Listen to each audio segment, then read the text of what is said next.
तो प्यारे विद्यार्थियों नमस्कार, स्वागत है आप सबका एक और नए वीडियो में। प्यारे विद्यार्थियों, आज हम यहां से देखने वाले हैं मध्य प्रदेश अर्धवार्षिक परीक्षा 2023-24 कक्षा 10वीं का आपका हिंदी विषय का पूरा क्वेश्चन पेपर और इसके फुल सॉल्यूशन को देखिएगा। प्यारे विद्यार्थियों, यहां से अगर आपने इस वीडियो को पूरा देख लिया ना तो आप ये समझिएगा एक भी क्वेश्चन यहाँ से आपका मिस नहीं होगा। तो चलिएगा अब आगे बढ़ते हैं, देखते हैं समझते हैं कि अर्धवार्षिक परीक्षा 2023-24 कक्षा 10वीं का आपका हिंदी विषय का क्वेश्चन पेपर कैसा आपसे परीक्षाओं में पूछा जाएगा। A to Z क्वेश्चंस बताऊंगा प्यारे विद्यार्थियों, आप सभी को एक भी क्वेश्चन यहां से आपका मिस नहीं होगा। तो चलिएगा अब आगे बढ़ते हैं, देखते हैं और समझते हैं कि अर्धवार्षिक परीक्षा 2023-24 कक्षा 10वीं का आपका हिंदी विषय का सेट बी कैसा आपसे परीक्षाओं में पूछा जा रहा है। A to Z क्वेश्चंस बताऊंगा प्यारे विद्यार्थियों, एक भी क्वेश्चन यहां से आपका मिस नहीं होगा। तो चलिएगा अब आगे बढ़ते हैं, देखते हैं और समझते हैं कि अर्धवार्षिक परीक्षा 2023-24 कक्षा 10वीं का आपका हिंदी विषय का पूरा क्वेश्चन पेपर परीक्षाओं में आपसे कैसा पूछा गया है। तो चलिएगा अब आगे बढ़ते हैं, समझते हैं आपके पूरे क्वेश्चन पेपर को और इसके पूरे के पूरे सॉल्यूशन को। तो देखिएगा आपके पेपर के लिए 3 घंटे का समय मिलेगा और पूर्णांक आपका 75 नंबर का होने वाला है। यहाँ से आप सब लोग इसको देख ले और अच्छी प्रकार से समझ भी लेंगे। A to Z क्वेश्चंस बताऊंगा, एक भी क्वेश्चन यहाँ से आपका मिस होने वाला नहीं है। तो चलिएगा आप आगे बढ़ते हैं, समझते हैं आपके पूरे पेपर को और इसके सॉल्यूशन को। तो यहाँ से आप सब लोग देख लें, बहुविकल्पी प्रश्न यहाँ पर आपको दिए गए हैं। पहला क्वेश्चन पढ़ते हैं, सूक्ष्म के प्रति सूक्ष्म का विद्रोह, स्थूल के प्रति सूक्ष्म का विद्रोह है, ये छायावाद में होता है। उसके बाद में दूसरा क्वेश्चन, उत्साह कविता में बादल प्रतीक है, किसका प्रतीक है? क्रांति का प्रतीक है। नेताजी का चश्मा पाठ की विधा है, कहानी है। उसके बाद में गद्य की प्रमुख विधा है, आलोचना। भोलानाथ का असल नाम क्या? तारकेश्वर। तो देखिएगा यहाँ से मैंने आप सभी को आपके जो क्वेश्चन थे ना, सभी के सभी क्वेश्चन के आंसर्स मैंने आपको बता दिए हैं। अब चलेगा अब आगे बढ़ते हैं और आगे क्वेश्चन और उन सभी क्वेश्चन के आंसर को देखते और समझते हैं। तो देखिएगा प्यारे विद्यार्थियों, आगे आपसे इस प्रकार के क्वेश्चंस पूछे जाएंगे। साना साना हाथ जोड़ी किसकी रचना है? तो मधु कांकरिया की रचना है, यहाँ से आप लोग देख लेंगे। उसके बाद में देखिएगा प्यारे विद्यार्थियों, क्वेश्चन नंबर 2 को देख ले, जिसमें कि आपको रिक्त स्थान दिए गए हैं। रिक्त स्थानों में पहला क्वेश्चन पढ़ते हैं, गंगटोक का मतलब है। तो देखिएगा गंगटोक का मतलब होता है पहाड़। दूसरा क्वेश्चन, अज्ञे के विद्यार्थी रहे, किसके विद्यार्थी रहे? विज्ञान के विद्यार्थी रहे। तीसरा क्वेश्चन, बाल गोविंद भगत पाठ विधा है, कौन सी ये रेखा चित्र है? चौथा क्वेश्चन, जुगुप्सा रस का स्थायी भाव कौन सा होगा? विभत्स होगा। सूरदास जी की मुक्ता रस के कवि, वात्सल्य रस के कवि है। छठा क्वेश्चन, चौराहा में समास है तो द्विगु समास होगा। ऐसे प्यारे विद्यार्थियों, आप सभी लोग यहाँ तक के इन क्वेश्चंस को देख लेंगे और अच्छी प्रकार से इनको समझ भी लेंगे। उसके बाद में अगला क्वेश्चन पढ़ते हैं, सही जोड़ी मिलाइए। तो देखिएगा प्यारे विद्यार्थियों, यहाँ से आपको सही जोड़ी का पूरा मिलान कंप्लीट करना है। आप सब लोग प्यारे विद्यार्थियों यहाँ से इन क्वेश्चंस को देख लेंगे और अच्छी प्रकार से इसको समझ भी लेंगे। पहला क्वेश्चन पढ़ते हैं, त्रिशंकु। त्रिशंकु की जोड़ी का मिलान आपको कर लेना निबंध से। उसके बाद में वाच्य के भेद, वाच्य के भेद में आपको 3 लिख लेना है। मन्नू भंडारी एक कहानी, ये भी की लेखिका है। उसके बाद में माता का आंचल शिवपूजन, साई से मिलान कर लेना है। रस के अंग 4 होते हैं, आबा फागुन की सट नहीं रही है। तो ऐसे प्यारे विद्यार्थियों, आप सभी लोग यहाँ तक के क्वेश्चंस को देख ले और समझ लेंगे। उसके बाद प्यारे विद्यार्थियों, क्वेश्चन नंबर 4 को देखते हैं, जिसमें कि आपसे सत्य असत्य पूछे गए हैं। तो प्यारे विद्यार्थियों, यहाँ से आप सब लोग सत्य असत्य को देख लेंगे और पूरा समझ लेंगे। पहला क्वेश्चन पढ़ते हैं, राजा का धर्म है प्रजा को ना सताए। तो देखिएगा बिल्कुल सत्य है। उसके बाद में दूसरा क्वेश्चन, उद्धव का संदेश गोपियों को गुड़ की तरह मीठा लगा, ये बिल्कुल असत्य है। कभी कभी बाबूजी हमसे कुश्ती लड़ते थे, ये बिल्कुल सत्य है। 7 सिस्टर्स वाटरफॉल असम में है, ये बिल्कुल असत्य होगा क्योंकि ये मेघालय में है। इसके बाद में 5वां क्वेश्चन, कृतवाच्य भाव प्रदान होता है, ये भी असत्य होगा। 6ठा क्वेश्चन को देखते हैं, बिस्मिल्लाह खां की श्रद्धा काशी विश्वनाथ के प्रति अपार थी, तो ये भी आपका सत्य होगा। तो यहाँ तक के क्वेश्चन आप सब लोग प्यारे विद्यार्थी उसको देख ले और अच्छी प्रकार से समझ ले। उसके बाद में देखिएगा क्वेश्चन में 5 को देखते हैं, जिसमें कि आपसे एक शब्द या फिर एक वाक्य में उत्तर पूछे गए हैं। तो यहाँ तक कि आप सब लोग इन क्वेश्चंस को देख लेंगे। पहला क्वेश्चन पढ़ते हैं, बादल के अंदर में कौन छुपा है? तो देखिएगा इसका उत्तर आ जाएगा असीम ऊर्जा और शक्ति। दूसरा क्वेश्चन, आत्मकथा कविता में किस पक्ष की अभिव्यक्ति हुई है? तो देखिएगा इसका उत्तर आ जाएगा जीवन की यथार्थ की अभिव्यक्ति हुई है। इसके बाद में अगला क्वेश्चन, महाकाव्य की 2 विशेषताएं। तो देखिएगा महाकाव्य विस्तृत होता है, प्रमुख के साथ साथ गौण कथाएं भी होती है, ये इसका उत्तर होगा।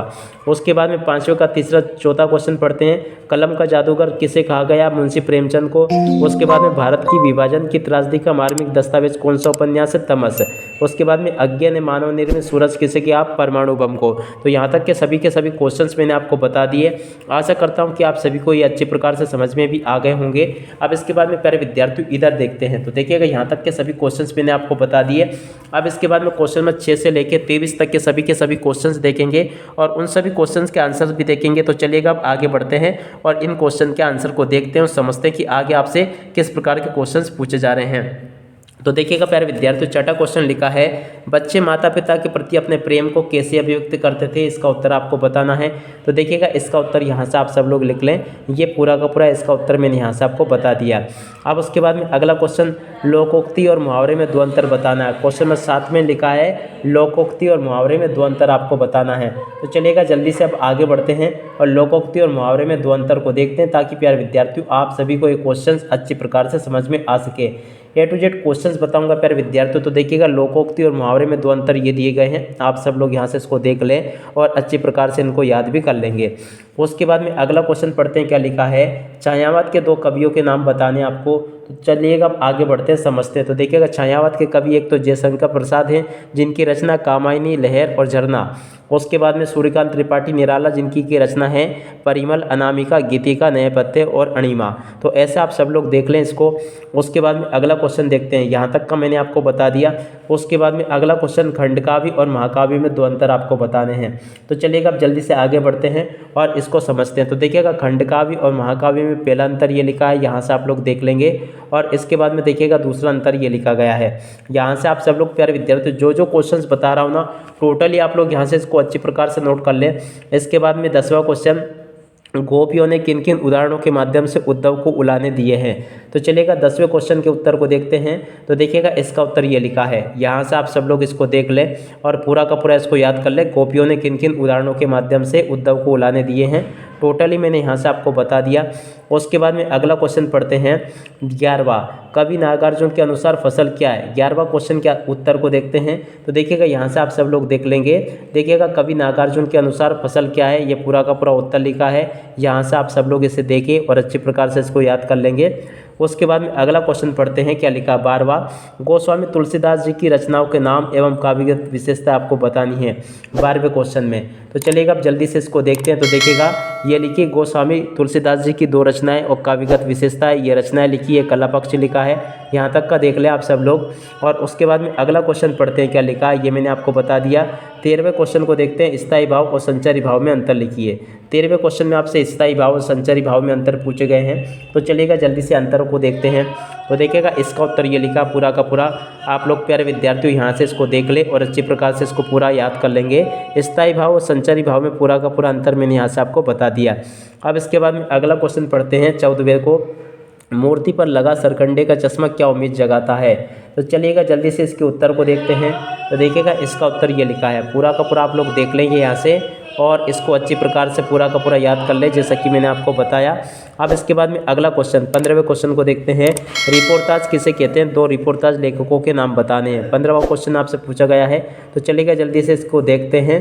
तो देखिएगा इसका उत्तर ये लिखा है, यहाँ से आप सब लोग देख लें इसको और पूरा का पूरा इस क्वेश्चन को याद कर लेंगे कि रिपोर्टाज किसे कहते हैं और दो रिपोर्टाज लेखकों के नाम आपको यहाँ से लिखकर बताने हैं। तो यहाँ से आप लोग देख लें इसको। तो यहाँ तक के सभी क्वेश्चंस मैंने आपको बता दिए। उसके बाद में 16वां क्वेश्चन, सेकंड क्लास के डब्बे में घुसने पर लेखक की मुलाकात किससे हुई। तो देखिएगा इसको देखते हैं। तो देखिएगा प्यारे विद्यार्थियों इसका उत्तर ये लिखा पूरा का पूरा, यहाँ तक का आप सब लोग देख लें इसको और याद कर लेंगे अच्छी प्रकार से। उसके बाद में अगले क्वेश्चन को देखते हैं, ताकि प्यारे विद्यार्थियों आप सभी को पूरा का पूरा क्वेश्चन पेपर अच्छी प्रकार से समझ में आ सके। A to Z क्वेश्चंस बताऊंगा प्यारे विद्यार्थियों, एक भी क्वेश्चन यहाँ से आपका मिस नहीं होगा। तो चलिएगा आप आगे बढ़ते हैं, समझते हैं। तो देखिएगा अगला 17वां क्वेश्चन ये लिखा है, राम वृक्ष बेनीपुरी जी की रचनाएं और उनकी भाषा शैली आपको लिखनी है। तो देखिएगा राम वृक्ष बेनीपुरी जी की रचनाएं कहाँ पर लिखी है, ये इनकी रचनाएं लिखी गई है। यहाँ से आप सब लोग देख लें इसको और पूरा का पूरा इसको याद कर लेंगे। अगला क्वेश्चन पढ़ते हैं, निम्नलिखित पद्यांश के संदर्भ प्रश्न से व्याख्या करनी है। 17वां क्वेश्चन ये लिखा, 18वां ये लिखा है। तो यहाँ से आप सब लोग इसको देख लें। तो देखिएगा इसकी संदर्भ प्रसंग से व्याख्या कैसे करनी है, तुम्हारी डेट डेट डैश करके मधुपर्क, इस तरह से ये इसकी व्याख्या आपको करनी है।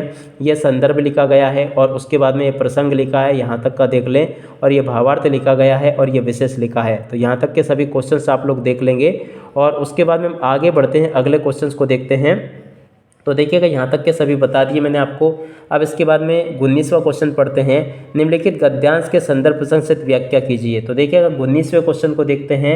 यहाँ से आप सब लोग देख सकते हो, यहाँ पर लिखा है बार बार, इस प्रकार से आप सबको इसकी व्याख्या करनी है, या फिर आप लोग चाहे तो इसकी अथवा वाले की भी व्याख्या कर सकते हो, जैसा आपको उचित लगे। मगर देखिएगा मैं आपको इसकी मेन क्वेश्चन जो है ना उसी की व्याख्या बता रहा हूँ। बार बार सोचते दुखी होए, इसमें संदर्भ आपको ऐसे लिखना, प्रसंग ऐसे लिखना है, और व्याख्या यहाँ से इस प्रकार से आपको पूरी की पूरी कर लेनी है। और उसके बाद में ये विशेष लिखा गया है। तो यहाँ तक के सभी क्वेश्चंस आप लोगों को मैंने बता दिए। उसके बाद में 21वें क्वेश्चन में आपको अपठित गद्यांश दिया गया है। और देखिएगा 20वें क्वेश्चन में आपको मेरे जीवन का उद्देश्य विषय पर आपको एक लेख लिखना है। तो यहाँ से आप सभी लोग इस प्रकार से इसको देख लेंगे और पूरा का पूरा इसको याद कर लेंगे। जैसा कि प्यारे विद्यार्थियों मैंने आपको बताया, मेरे जीवन का उद्देश्य विषय पर एक लेख ये लिखा है, पूरा का पूरा आप लोग याद कर लें। और इसके बाद में 21वें क्वेश्चन में आपको अपठित गद्यांश देखने को मिलेगा। अब 21वें के बाद में प्यारे विद्यार्थियों आगे बढ़ते हैं, अगले क्वेश्चन को देखते हैं। तो देखिएगा अगला क्वेश्चन ये लिखा है, स्वस्थ रहने के लिए किसका महत्वपूर्ण योगदान है। आज इसमें से क्वेश्चन पूछे गए हैं। 22वें क्वेश्चन में आपको आमंत्रण पत्र लिखना है। और इसके बाद में 23वां क्वेश्चन रहा। तो देखिएगा प्यारे विद्यार्थियों, एक ही वीडियो में मैंने आप सभी को आपके सभी के सभी क्वेश्चंस भी बता दिए और उन सभी क्वेश्चन के आंसर भी बता दिए। तो आशा करता हूं कि प्यारे विद्यार्थियों आप सभी को क्वेश्चन और उन सभी क्वेश्चन के आंसर अच्छे से समझ में आ गए होंगे। अब इसी के साथ में इस वीडियो को यहीं पर समाप्त करते हैं। नमस्कार, जय हिंद, जय भारत।